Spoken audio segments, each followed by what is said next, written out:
I'm Mark Evans, and welcome to Marketing Spark, the podcast that delivers insight from marketers and entrepreneurs in the trenches in 25 minutes or less. It goes without saying, the marketing landscape has dramatically changed over the past year. The disappearance of conferences, a go-to channel for B2B companies, has been a game changer, forcing marketers to embrace virtual events, high-quality content, newsletters, and social media. Who better to provide perspective on marketing today and where it's heading, as well as how business is transforming, than Mitch Joel, an entrepreneur, investor, author, and trusted advisor. Welcome to Marketing Spark. Well, good to hear from you, Mark, and nice to quote unquote see you. I get to see your face because of the power of Clubhouse. Normally not much, but good to see you. Likewise, it's been a long time, especially in these COVID times in which we're living, where seeing people is a real treat. Let's start by exploring the state of digital marketing. As I said during the introduction, it's been a year of change, experimentation, and adapting to the new landscape. A loaded question, but what's been your take on marketing over the past 12 months? I don't know if it's so much 12 months as it is in general. And I want to separate the idea of marketing and advertising because it's an easy trope to get into. So let's focus on the advertising side of it. And then maybe you can remind me and we can pull it back in or zoom out to the broader world of digital marketing. But from an advertising perspective, it's been pretty, I want to use the word sad. It's somewhat sad. We lived in a world, and you were there early on as I was, where it felt like we would see a million flowers blossom. And suddenly we are in this world that Professor Scott Galloway so rightfully called these unregulated monopolies. It's a place where if you are playing with two players, namely Facebook and Google, and we could discuss and debate the other ones because they have merit, but that'll basically cover you. That'll basically get you the eyeballs and attention you need.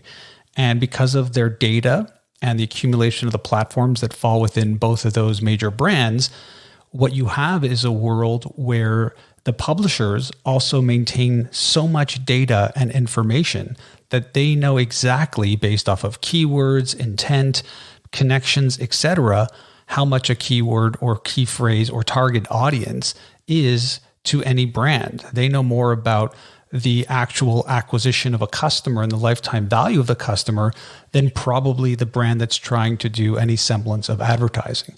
And that creates a massive financial opportunity for the publishers. It provides the brands with a really good insight into how they can target or retarget their advertising and their messaging, but it doesn't provide a lot of flexibility. And with that, there's also the question of brand safety. What we've really seen in the past 12 months is a bit of a red herring. In one instance, brands have never been safe on social media. Their content has constantly been surrounded by however you want to describe the content. Is it political? Is it too left? Is it too right? Is it too center? Or do we want our brands associated around these types of content, comments, user-generated content, etc.?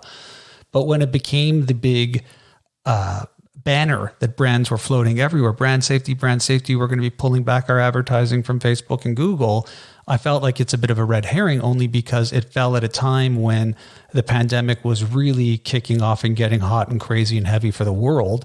And I felt like it was a good diversion from the reality that brands were probably going to start retracting marketing and advertising budgets. They were probably going to start laying people off and making pretty ugly announcements. But if they could yell very loudly about brand safety, it could push the onus back onto the platforms again, namely Facebook and Google in this instance. And I found that very frustrating from my own perspective. On the other hand, brands have never been more empowered, as you and I have known and talked about for over a decade, to build their own platforms, to get more engaged in their newsletters, to get more engaged in their own content creation, and to think about things differently. So you have a tale of two cities, as we always have in these situations. You have the agnostic world of technology that is neither good nor bad; it just is, and you have many flare-ups of issues and challenges that make it somewhat challenging for big brands to play in effectively, and really troublesome for the smaller brands to even get on board, which again, if you look at the smaller brands, then you can go down the larger view of digital marketing and look at an amazing opportunities in things like For example, Shopify, another, Canadian success story that I'm sure both of us are really proud of, but that enables and empowers anybody to become an entrepreneur. That has massive implications across the landscape as well, because now you have younger startups who are thinking about building their own platform. They're engaged in the marketplace. They're adding apps onto it. They're trying to build that DTC, that direct-to-consumer relationship, and that creates a very fortuitous time. But as they move up into the scale of time to advertise on Google and Facebook, it can be very, very limiting. And again, what happens? Well, it lays a path for new startups like Clearbank, for example. Again, another Canadian company. I'm being very pro-Canadian today, but how do they think about venture? Well, if the vast majority of new businesses are coming in and looking for venture for marketing, why not build a business like Clearbank, which essentially doesn't take ownership, but offers a loan against specifically targeted advertising in Facebook and Google with a premium on top of it that takes away from removing issues from the overall cap of the company and what they're looking at, and provides a new venture and venue to advertise and connect. So I can go down a million tropes here if you want, Mark. Well, ask a simple question. You don't get a simple answer, I guess, is the easy way to describe it. There's a lot of different ways we can go here. There are three words that came to mind when you were answering that question. One was flexibility, the other was creativity, and the other was innovation. Flexibility when it comes to advertising channels, because you're absolutely right about the fact that there are two big players in town. And really, when it comes to digital marketing, you either go with option A or option B. Last year, when a lot of brands jumped off Facebook, they said they no longer advertise on the platform. You had to believe it was more, show than go, that eventually they just couldn't resist the power and size of the Facebook platform. And many of them came back. Now, a lot of them didn't publicize the fact that they'd come back, but it was what it was. And the same thing goes for Google. Google has so much data, you have to be everywhere. And that is just the advertising landscape. The other thing comes down to creativity. And I am interested in, as a creative, getting your take on this. The fact that brands have to be so careful these days, putting yourself out there, taking chances, embracing risk, doing things that may push the boundaries can put you offside pretty quickly, particularly in a world where we increasingly see the world in black or white. And wondering what your take is of the creative landscape when it comes to marketing. Creatively, I really think we are seeing a high level of innovation, only because, again, I zoom out and look beyond banner advertising and retargeting, but the ability to tell a story in a compelling way that attracts an audience to potentially being a customer, a first-time customer. As my friend Avinash Kaushik, who's this analytics guru and AI person at Google, likes to say, a customer is usually someone who buys from you twice. So first-time customer, and then a real customer, someone who's bought from you twice. And I see this every single day, and I love that level of creativity. And where am I seeing it? Well, I am seeing it in places like in my newsletters. I am seeing it in the extension from the newsletter, which may or may not be attached to it. Again, I'll point to the Shopify blog as an example. It's really hard to find a more aggregated, unique, from diverse voices area to understand how to be an entrepreneur in modern times beyond the Shopify blog, which sounds crazy to say, but they've done an excellent job at really pushing it forward. When I think about a company like HubSpot, for example, very recently I think they acquired The Hustle. To me, these are strong indicators of excellent thinking around creativity. You could extend it into physical creative and think about what Patagonia has done with their movies and their YouTube channels. Complex, very large media company, they launched this thing called Complex Land, which is, I don't even know how to explain it. Is it a video game? Is it an online learning? You go into this experience and you can shop and meet different vendors and go attend content speeches. There has been a complete explosion of the ability to really build a brand in a creative way. You could even look at platforms like Cameo, which allows anybody to go in and get a celebrity to give a shout out to a friend for a birthday or whatever it might be. You could look at something like Masterclass as another great example of creative ways to build a brand and tell your story. I'll even go as far as I have a nerdy, well, Mark knows me. I have many nerdy things, but one of my nerdy things is I've been trying to do another podcast. My main podcast is called 6 Pixels of Separation, and I've been doing it. I think it's the longest running business podcast in the world, close to 15 years. But I have another one that I've been doing for about 5 or 6 years, which is a monthly show called Groove, the No Trouble Podcast, where I'm trying to slowly build the largest oral history of bass players, because I love bass and I used to be a player, but now I just love the music. And in that journey, I met this fantastic company called Scott's Bass Lessons, which seems like, oh, it's, Scott teaching bass lessons, online learning, great. Scott probably has the largest online instructional for any instrument in the world. Guitars, drums, you name it, beyond, not including things like maybe Berklee College of Music and things like that. And if you look at his creativity and his content, it's astounding. Even if he's retargeting you in ads, and by the way, I don't recommend typing in electric bass, because you will be, unless you really want to be, you will be retargeted from Scott nonstop. But what he does is he's not retargeting you with ads or promos to sign up or anything like that. It's always content, and it's really good content. He'll do a video called The 3 Times Jaco Pastorius Went Beast Mode. Jaco Pastorius is a very famous electric bass player. He will take a very famous bass that some player used and do a history of that actual instrument with interviews. The content and creativity of what he's doing in 7, 8, 15-minute videos that are essentially retargeted ads is super compelling. And so I'm a massive believer that you can do very, very compelling things with creativity beyond the idea of it being just great copy and a great picture or photo to go along with it. Now, where do I go from there? We covered a lot of areas. We could talk about bass playing and online education. One of the things that you mentioned that obviously captured my attention is storytelling, because I've been a longtime storyteller as a journalist and a blogger and doing videos and newsletters. And there is a lot of talk about storytelling. If you did a search on Google, you get, 100 million results like within less than a second. Curious about what is actual brand storytelling? When you really boil it down to, and I think a lot of people struggle with this, is that storytelling and concept makes sense. Storytelling in the real world, actually doing it, is a whole other thing completely. So maybe you can define what good brand storytelling is and provide some examples of how it happens. You've already mentioned Patagonia as one example, and there's brands like Airbnb and GoPro that also do a great job. Give us your take on storytelling and maybe even include why a lot of companies struggle with it. Well, I'll simplify it, which is you live in a world, I live in a world, everybody listening lives in a world where you as a brand or individual can create content in text, images, audio, and video instantly. And what I mean by when I say for free is the distribution channel is primarily free. I mean, there's modalities to that we can discuss. Now, you can do that also in long form or short form. Now in the world, look, we're recording this on Clubhouse. You can do it in a world where it's pre-recorded and edited, or like this, live. And so when we talk about what do we mean by brand storytelling, I believe it's simply that.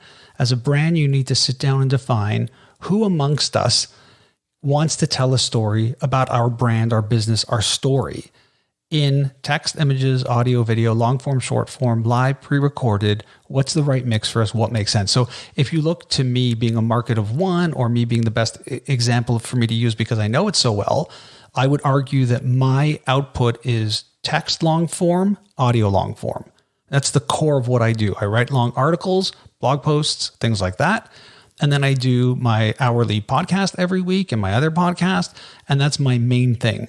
That doesn't mean I don't do 3 weekly national radio hits. It doesn't mean I don't tweet. It doesn't mean I don't post pictures of my walks on Instagram.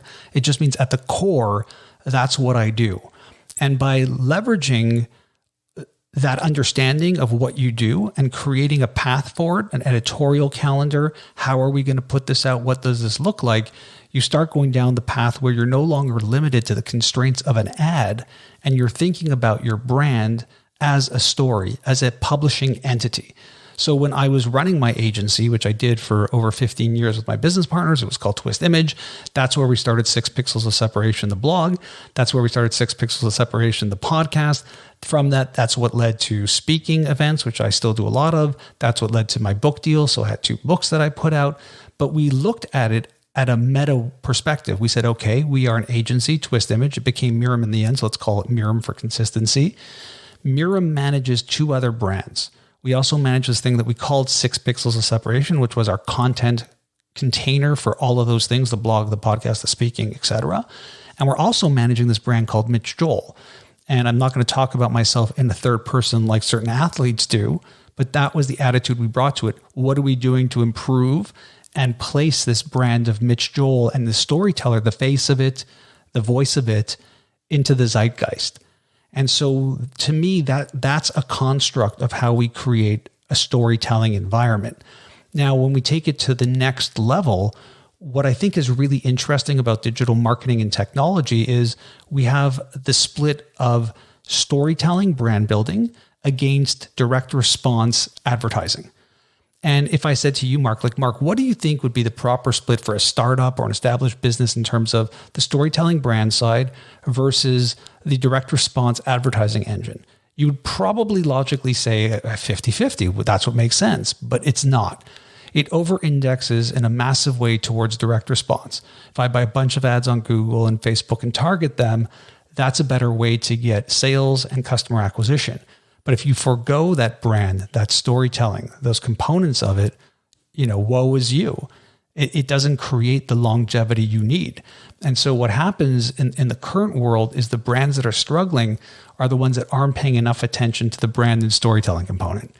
And what happens on the other side is because they're putting that 80%, let's say, on direct response and advertising, is it becomes a more expensive game of customer acquisition, which speaks exactly to what we had before in the large multinational media universe of, it's 8:00 on Thursday on NBC. And if you're not advertising on must-see TV, the nation doesn't know you exist.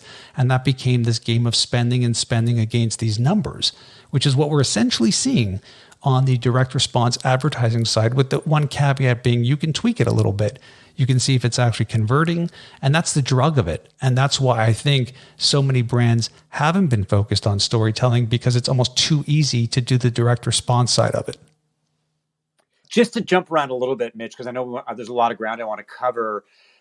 You have done in the past a lot of public speaking. I suspect that you've probably done your fair share of virtual speaking over the last 12 months. Trying to get your thoughts, and you're probably going to speculate as much as anybody these days about the state of in-person events and speaking.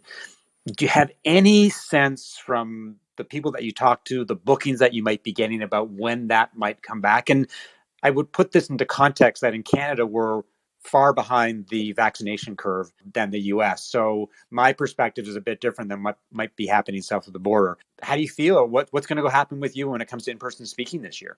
I don't know. Similar to you, I don't think it's going to work for me unless I have both vaccinations and things are reasonable here. I'm a family person. I'm a parent, happily. And we've got young kids in Canada. Like you said, it's a bit different in that in the States, everything's open, but the schools are closed. In Canada, everything's closed, but the schools are open. And we could have a debate about whether that's good or bad, but I want my kids in school, and anything that I do that might have to have them removed from school for multiple weeks due to quarantine and things like that are off the table for me. So my reaction is, right now in the States, it looks like there are some small and local events that are going forward. I've seen even evidence of large events that are happening. Are those international events? Probably not. Are they great ideas? That's, not for me to judge or decide on. I have my own perspective, but I don't think it's germane to the conversation. But I can't see myself getting on a plane, in particular leaving the country, until I'm fully vaxxed. And I'm at the mercy of governments and decisions about borders and how that works.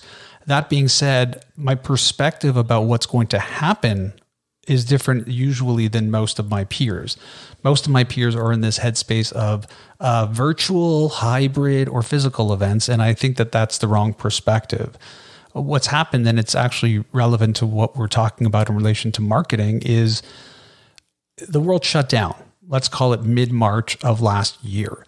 And every single business went into survival mode. And I believe that there are 3 S's here. So that's the first S is survival mode. Everything went virtual. We're all on Zoom. That's life. In August of last year, I think we shifted from survival mode into sustain mode. This is going to be a longer haul. We don't know. There's a lot of uncertainty, second waves, third waves. So how do we sustain? And I think when we talk about sustain at a corporate level, it becomes 2 directions. Direction 1 is how do we as a company engage our employees if we have to sustain this as we have been and as we will for a little bit while longer or maybe much longer. 2 is how do we engage our customers? And I think the reaction from that is going to be, because we're still in sustain mode. By the way, the third S is strive. Strive is where we probably were in December, January of last year. I think that sustain mode is going to create a different model. And so my gut tells me, my brain a little bit too, that there's going to be 3 paths. Path 1 is the CFO speaks to the CEO and goes, look, we didn't do that 300 person event down in Boston. We did it online and we had 1,500 people come in or 15,000 people join. Now we have this content. We can keep reusing this content and pushing this content out there. Why would we ever go physical if we could reach a larger base in a virtual world? So I do think that there is this push towards much more virtual only types of events. I put events in air quotes. The next one is going back to this idea of how do we gauge our employees? How do we gauge our customers? I think slowly what they're going to realize, because part of the workforce will remain remote, some people will have moved and changed around, they're going to do a lot more what I'll call local and smaller events. So more regionalized events with a higher level of frequency. Instead of doing that big event, we'll do 2 or 3 in different parts of the country or in different countries and keep it really, really tight and small. This way they're not falling offside in terms of insurance and worried about gatherings that are too large and making people slowly comfortably edge into this. And then the third one is what I typically do, which is I fly somewhere and I speak to an audience of any size from 5 to 15,000 people. And I think those are going to be exceptionally popular. I think there's a pent-up demand that people who complained, I got another conference in Las Vegas, are going to be like, how do I get on that plane faster than before? And so what I think is happening is too many people are thinking, well, which one will it be? And my answer is it will be all 3. And so if you are a good speaker and a prepared speaker, you suddenly have 2 new paths that you may not have had before in any mix-up. So for me, the 2 new paths would be virtual only and the more local, small regional ones on top of what I was typically doing. So I really believe if you're an event planner, if you're in the speaking business, if you're a professional speaker and you're well positioned, what could happen is you could be busier than ever and have more and more opportunities to speak and grow that business. And this tends to be my overall feeling in general about digital, which is this forced innovation that happened for businesses to survive in that first phase and then shift into sustain have probably created a myriad of new business models and opportunities for businesses to pursue. And my hope is that as we come out of this, and I think we're all seeing some light here at the end of this tunnel, that they will sustain those and really push them into the strive mode. You have restaurants that were doing Zoom lessons. They're suddenly in the online education space. And that might be an entirely brilliant new part of business. So I get really excited when I think about what happened through this, what I call this great compression of time, to be very opportunistic when it comes to how businesses can grow and expand beyond it.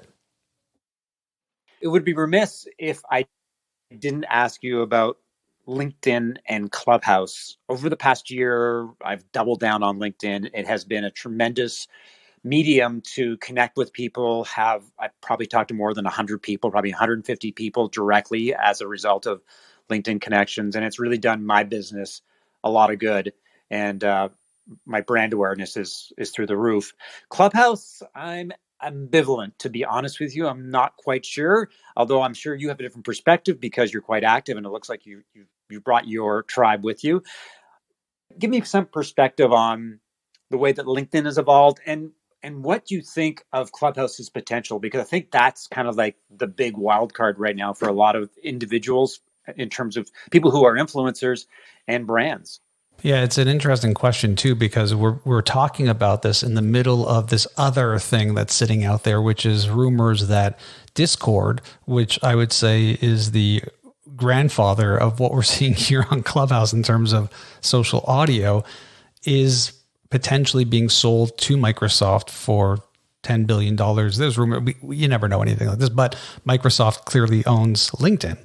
And so the connections there are very curious and interesting to me. If Microsoft wanted some kind of Clubhouse competitor or asset, this would be interesting. And the integration of it into a LinkedIn, coupled with the fact that they own Office, could be a very compelling asset for them to have in that portfolio of companies. LinkedIn is a challenge for me because I was in there so early, and I basically allowed or connected with everybody thinking that, well, let's just use this as my open space.